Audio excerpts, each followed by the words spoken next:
Back on Course Record, I'm Michael Breed. In 1970, Dave Stockton won the PGA Championship, and last week I got a chance to catch up with the two-time PGA champion. Welcome to the show now, two-time PGA champion Dave Stockton. Also, Dave, the big victory at Southern Hills back in 1970. I know it's 50 years ago, but you're going back to Southern Hills, the PGA of America, going back to a place that you're very familiar with.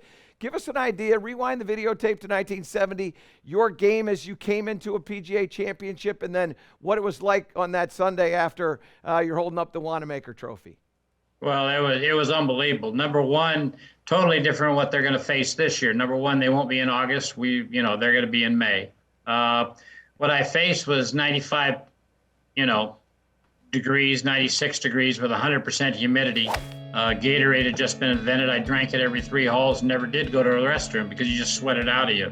But most of my wins on tour, well over 20 of the 25, occurred in July or August because of my bad back. It didn't particularly matter, luckily for me, the majors are in the summertime for the most part, with the exception of the Masters. And I arrived at Southern Hills after reading Psycho-Cybernetics and took 2 things out of the book, thank God. One was that I had to be aggressive, and 2, that if I wanted to accomplish something, I had to picture it ahead of time.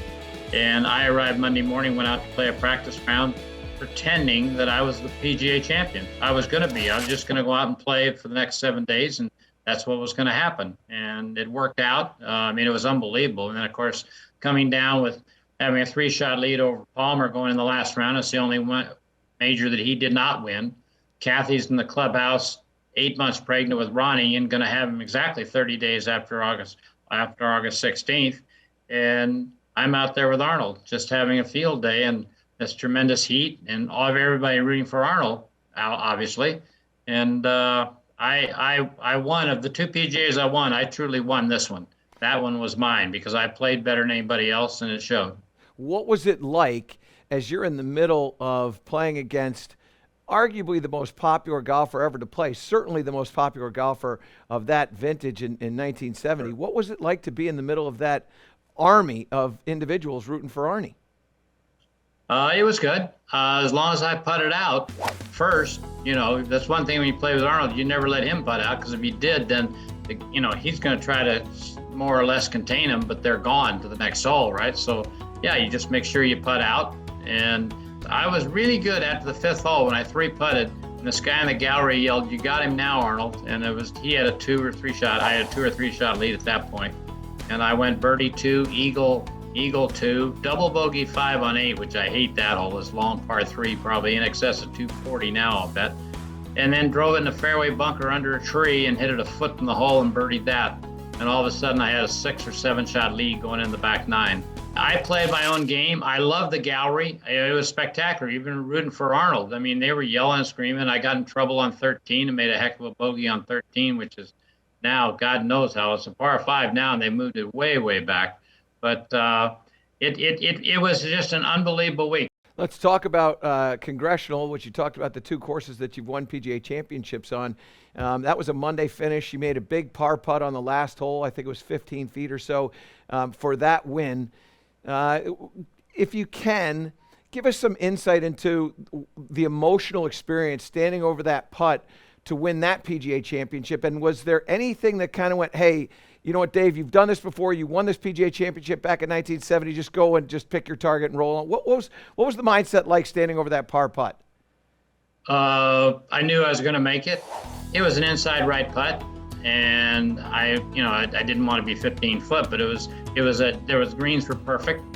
And the interesting thing for me was that when they told me I timed it, from the time I put my coin down, because I was the last one to putt, the ball is gone in 14 seconds. And that's marking the ball, stepping back, looking at it briefly one time, and then stepping right in and letting it go. Missing it was I could hear the people running through the trees, which, by the way, aren't there anymore, because they've really cleaned the trees out of Congressional. But I could hear them running through and making noise. And if I miss this putt, I get to go in a playoff with, let's see, Raymond Floyd and Don January, 2 people I don't want to even go near when it comes to a playoff, right? And when I stroked the putt, 6 foot from the hole, I knew it was dead center. There's no way in heck it was going to miss, perfect speed. In fact, I didn't see it go in because I turned around to the people left of the lake had my arms raised because I knew right where it was going. The thing where I was very lucky there, and my thought was, well, this proves the first one wasn't a fluke, but it also proved to me that I could win with not my best because it was terrible that week. The only reason I won is on Sunday, the first 5 holes, I was 3 over par, and they called the round off, and all the scores didn't count.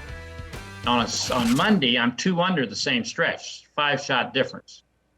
So I'm thinking there were 20 guys when I got through that they're thinking they should shoot themselves because they should have won this tournament, not me. I mean, I was just trying to finish.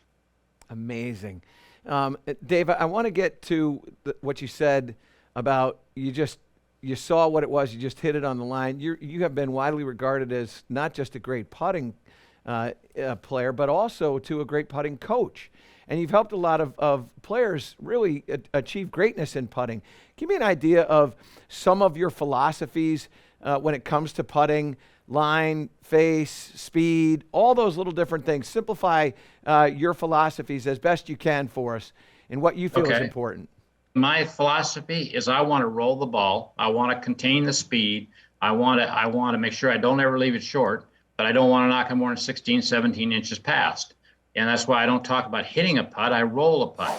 And it gets to me, I don't care what your stroke is. In fact, a lot of people we taught had left hand low. Right now, I'm a big proponent of the claw. Both Ronnie and David both use the claw now because it keeps your right hand. If somebody's got the yips and they're right-handed, it's going to be the right hand, not the left hand doing it.